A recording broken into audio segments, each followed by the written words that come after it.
A Course in Miracles, Workbook, Lesson 139. I will accept atonement for myself.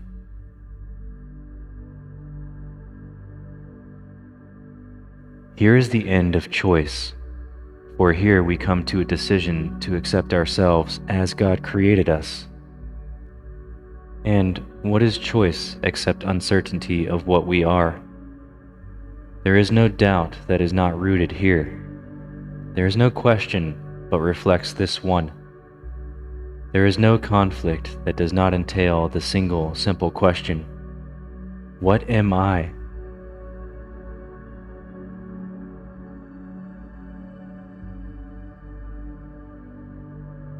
Yet who could ask this question except one who has refused to recognize himself? Only refusal to accept yourself could make the question seem to be sincere. The only thing that can be surely known by any living thing is what it is. From this one point of certainty, it looks on other things as certain as itself.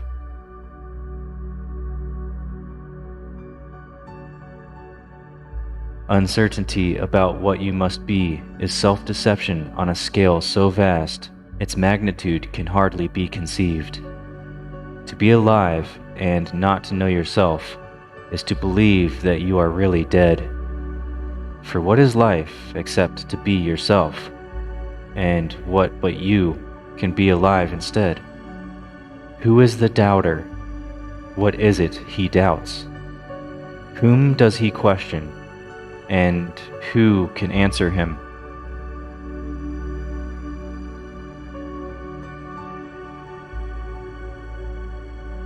He merely states that he is not himself, and therefore, being something else, becomes a questioner of what that something is. Yet he could never be alive at all unless he knew the answer. If he asks as if he does not know, it merely shows he does not want to be the thing he is. He has accepted it because he lives, has judged against it and denied its worth, and has decided that he does not know the only certainty by which he lives.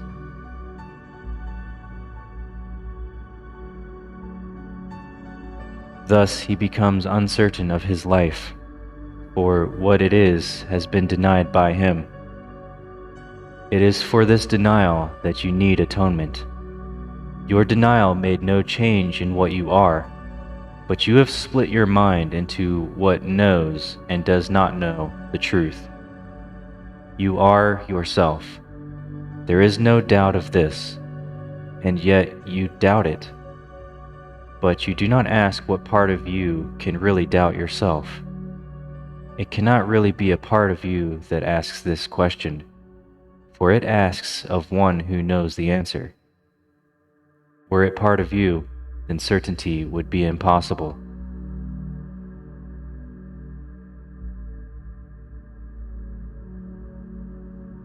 Atonement remedies the strange idea that it is possible to doubt yourself and be unsure of what you really are.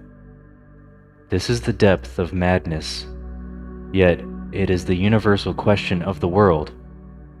What does this mean except the world is mad?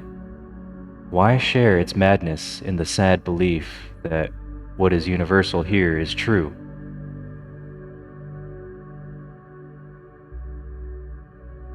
Nothing the world believes is true.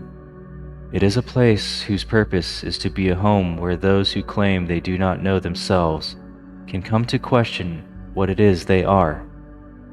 And they will come again until the time atonement is accepted, and they learn it is impossible to doubt yourself and not to be aware of what you are.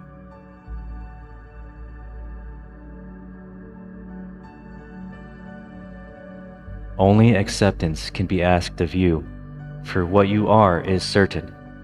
It is set forever in the holy mind of God, and in your own. It is so far beyond all doubt and question that to ask what it must be is all the proof you need to show that you believe the contradiction that you know not what you cannot fail to know. Is this a question, or a statement which denies itself in statement. Let us not allow our holy minds to occupy themselves with senseless musings such as this.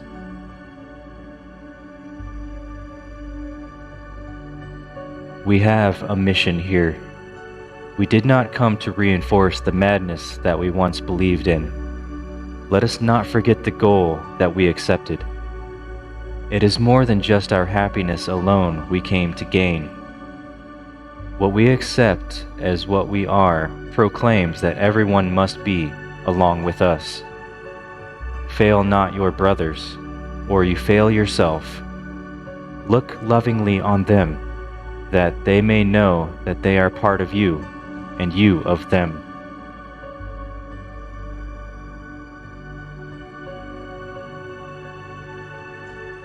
This does Atonement teach, and demonstrates the oneness of God's Son is unassailed by his belief he knows not what he is. Today, accept Atonement, not to change reality, but merely to accept the truth about yourself, and go your way rejoicing in the endless love of God. It is but this that we are asked to do. It is but this that we will do today.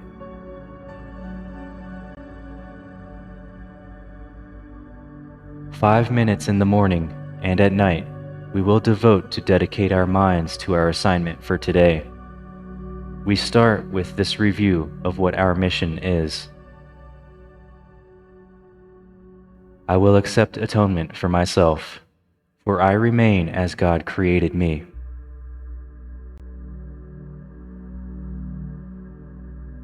We have not lost the knowledge that God gave to us when He created us like Him. We can remember it for everyone, for in creation are all minds as one. And in our memory is the recall how dear our brothers are to us in truth, how much a part of us is every mind, how faithful they have really been to us, and how our Father's love contains them all.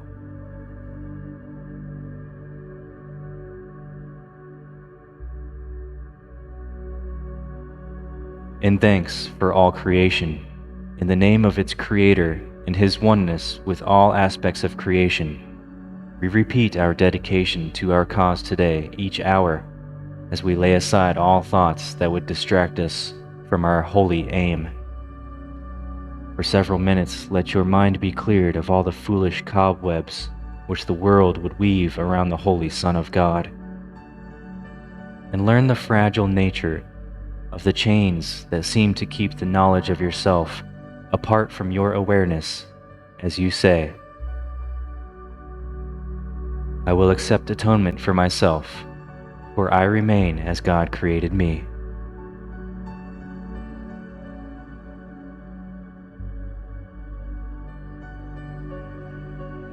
Now, close your eyes and start this review of what our mission is by saying to yourself, I will accept atonement for myself,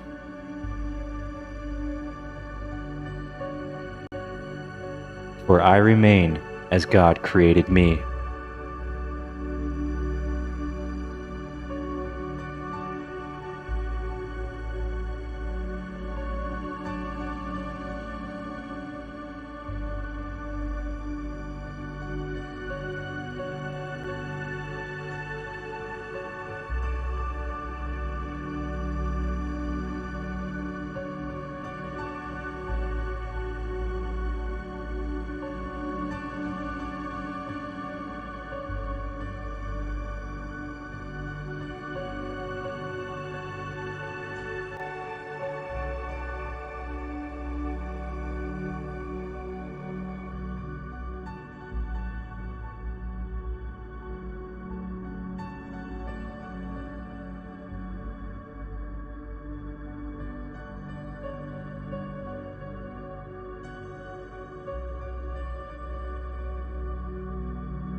Okay.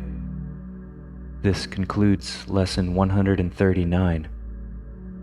Remember to revisit this longer practice period one more time before you go to sleep.